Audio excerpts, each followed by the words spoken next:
get there. I just wonder when he gets within 5 or so car lengths, can he continue to close the gap, or will he stall out? The 22, a half a second faster than Briscoe back and forth. Pretty impressive. Didn't think the Fords had a lot of speed, didn't qualify in the top 10. But late in the race, when it really matters, when you press the button, when everybody's giving everything they got, this 22 car seems to be the best car on the racetrack. They find a way. That's how I would describe that team. As simple as that. With the fastest car, they find a way. With not the fastest car, they find a way. They continue to just find a way. 2 tires. Comes in 13th. Right on lap 116.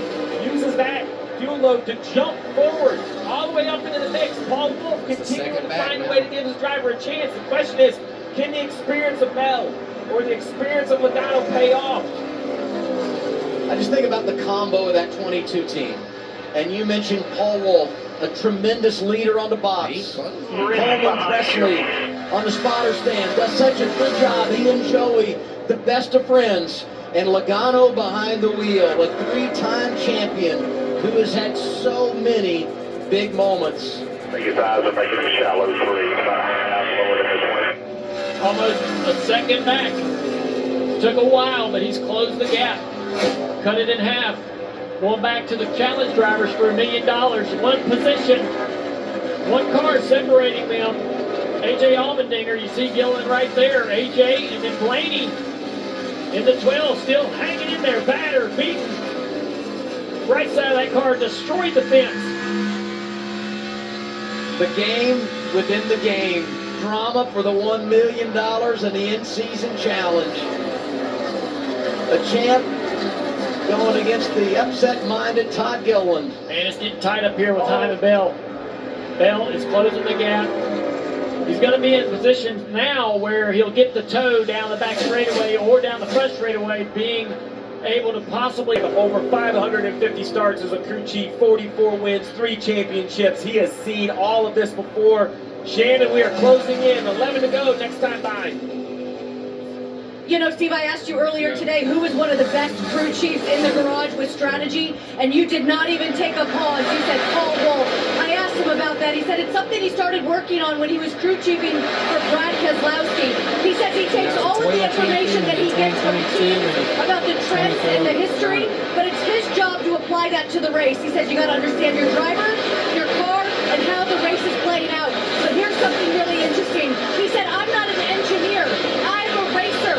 So I understand it from a race point perspective. And guys, inside that car, Joey Logano and his spotter having a little fun. They just came over and said, here, kitty. Of course, that's 2007 when Tony Stewart hunted down Kevin Harvick here at the Brickyard. Maybe that's what it is for me, Shannon. I love the engineers, and I needed them my entire career, but I didn't go to college either. I didn't drive like Paul Wolf, but I'm just a racer at heart. Alpha Gillen there is not going to allow the 12 to make the run. This has just been a great track for Todd Gilliland.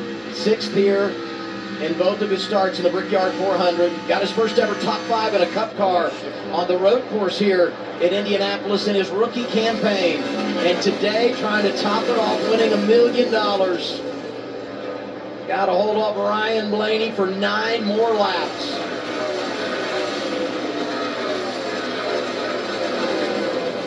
You can throw a blanket over the front 3, much like you did these 3 back here.